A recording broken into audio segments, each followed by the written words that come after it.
Salut à tous. Alors aujourd'hui on se retrouve pour une vidéo concernant le programme de première. Donc ici je vais faire des rappels sur tout ce qui est biologie qu'on a vu en début d'année. Et donc je vais commencer par vous montrer un PowerPoint sur ce que j'ai préparé. Alors, donc dans un premier temps, en fait je vais découper cette grosse vidéo en plusieurs petites vidéos. Donc si on regarde un peu ce que j'ai prévu, on va parler des différents systèmes de l'homme. Euh, on va parler des cellules et des systèmes. Après, on va parler plus en détail du système digestif, du système respiratoire, du système excréteur et du système circulatoire.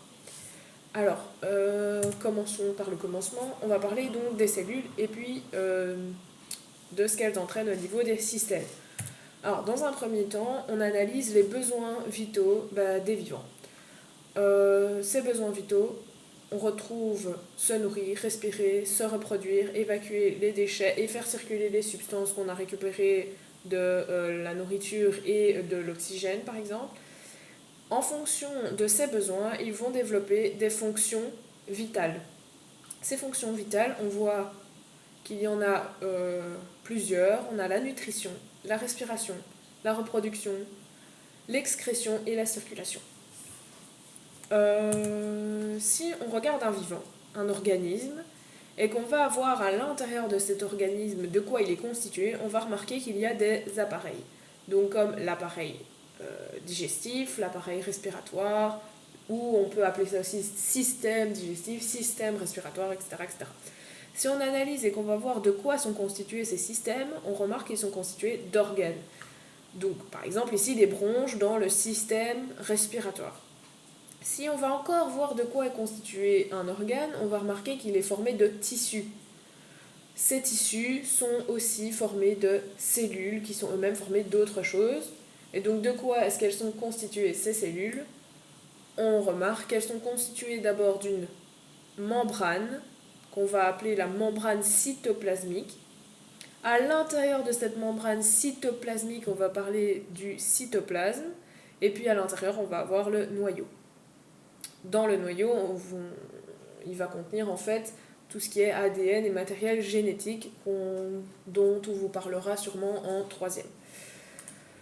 Alors, les cellules, elles ont aussi des fonctions vitales et ont aussi des besoins vitaux. Donc si on remarque ici ma petite vidéo, on va remarquer qu'elle va aller absorber la petite particule noire qui est ici. Donc si on laisse un petit peu avancer la vidéo, on remarque qu'elle va l'attraper et donc l'utiliser pour se nourrir. Attention ici, le déplacement, c'est pas un besoin vital.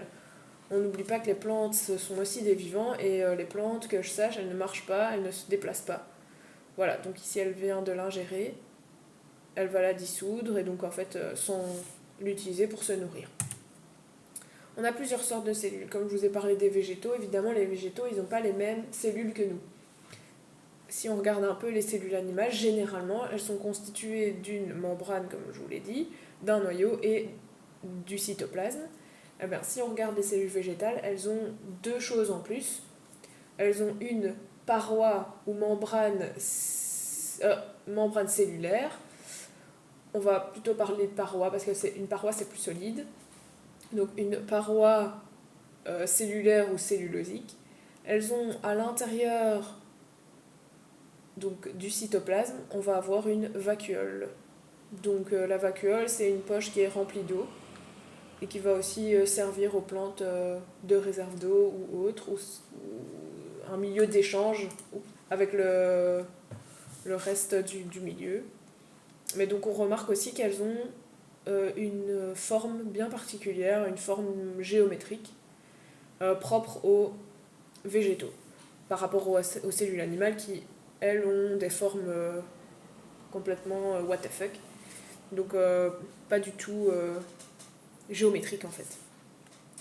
Alors si on doit comparer au microscope deux types de cellules, quelle est la cellule animale, quelle est la cellule végétale, on va voir ici que ces cellules-là n'ont pas de forme particulière, qu'elles sont formées que d'une seule membrane, alors que celle d'à côté, on voit bien qu'il y en a deux, et qu'elles ont une forme plus géométrique. Et donc, celle-ci est la cellule animale, et celle-ci est la cellule végétale.